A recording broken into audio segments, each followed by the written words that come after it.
गंगाखेड शहराला वीज पुरवठा करणाऱ्या महावितरणच्या ट्रान्सफॉर्मरला आग, मोठी दुर्घटना टळली.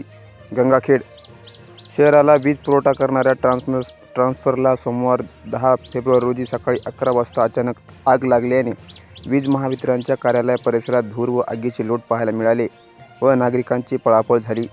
वेळीच आग आटोक्यात आल्याने मोठी दुर्घटना टळली.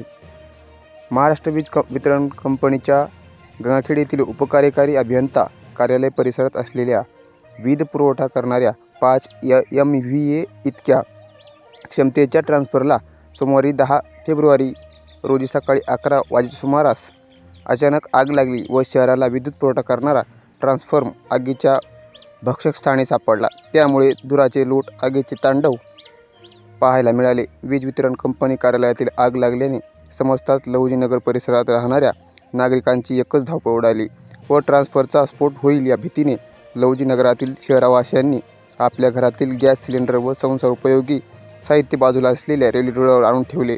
आग व धुराचे उठलेले लोट दूरवरून दिसत असल्याने आजूबाजूच्या लोकांनी वीज वितरण कंपनीच्या कार्यालयाकडे धाव घेतली.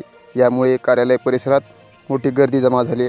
उपविभागीय अधिकारी डॉक्टर दिलीप टिप्परसे, परिवीक्षाधीन पोलीस अधीक्षक ऋषिकेश शिंदे, पोलीस निरीक्षक दीपककुमार वाघमारे, तहसीलदार उषा किरण श्रंगारे, नायब तहसीलदार अशोक केंद्रे यांनी घटनास्थळावर धाव घेत घटनेची पाहणी करून नागरिक वस्तीतील लोकांच्या सुरक्षेच्या दृष्टीने करावयाच्या उपाययोजनेसाठी सूचना दिल्या.